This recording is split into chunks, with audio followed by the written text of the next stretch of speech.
Hi, it's Miss Tammy, and it's story time. Today's story I wrote March 25th, 2020. It's called Giant Spider Roundup. It's part of the Swydlyk Tale series. I hope you like it. Once by the wide river Swid, there was an enormous, shiny silver bridge made entirely out of spider webs.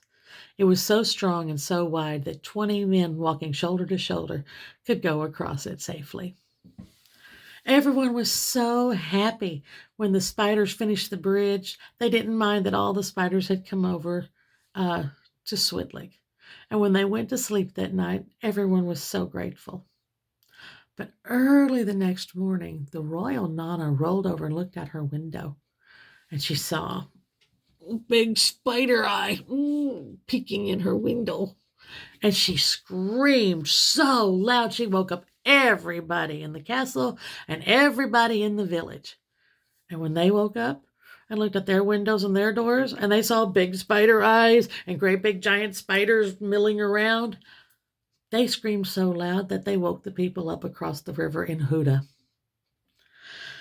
Well, Prince Christopher knew something had to be done about that, but nobody could go outside because of the icky, sticky spider webs that were everywhere.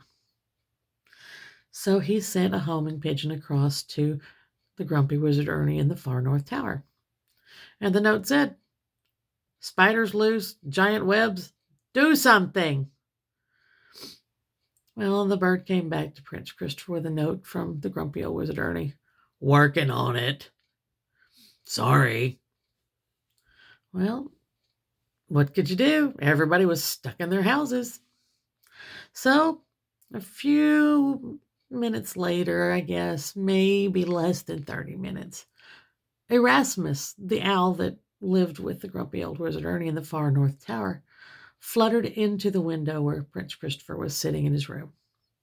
And he had a note in his beak.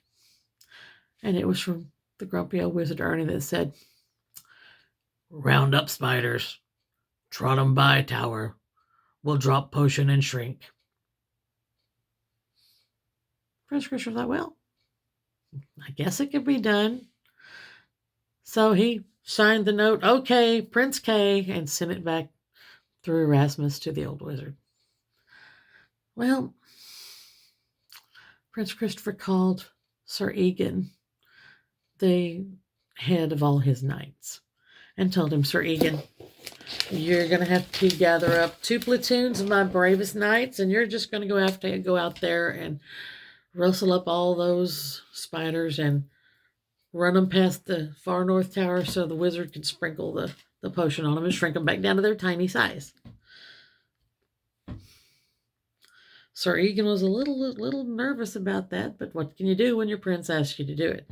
So he gathered up 2 platoon of knights, and while the knights were gathering, there was a stableman that worked with the horses and all the animals, and he heard all the knights talking about wrangling these giant spiders and how hard it was going to be, and how they were really afraid to go do it because giant spiders are kind of scary. Well, Kevin, the stableman, decided he's just going to go along and watch. And as the knights got closer to that whole host of giant spiders, their armor began to shake and make noise. Clank, clank, clank, clank, clank, clank. And all the spiders turned and looked at him. And the knights froze in fear. You could still hear their knees knocking together. Kevin sat down and started watching. And it seemed like one of the spiders was the leader. And whatever that one spider did, the rest of the spiders did too. Well, Kevin knows animals. If he can get the leader to follow him, the other ones will follow the leader. So he quietly crept closer and closer to the host of the giant spiders, watching them. And he slowly walked closer to the leader. He decided she had to be the queen. She was beautiful. And as he's walking up to her, he's watching to make sure she doesn't try to jump and eat him. But he's whispering softly, "Who's a good spider? You're a good spider. I love you." And he moved closer and closer to her. His hand was kind of shaking when he reached out and lightly stroked her front leg. Well, the spider apparently liked it because she lowered her head down so he could rub the top of her beautiful soft velvety head. She allowed his loving touch all over. He got to pet her shoulders and her back and even tickle her tummy. And then he turned around and started walking away. Well, she started to follow him because she liked those tickles and pets. And when she started following him, of course, the rest of the spiders followed her. They walked past that group of frightened knights who just stared with their mouths open in wonder. Ordinary stableman Kevin led the procession of giants past the brave knights.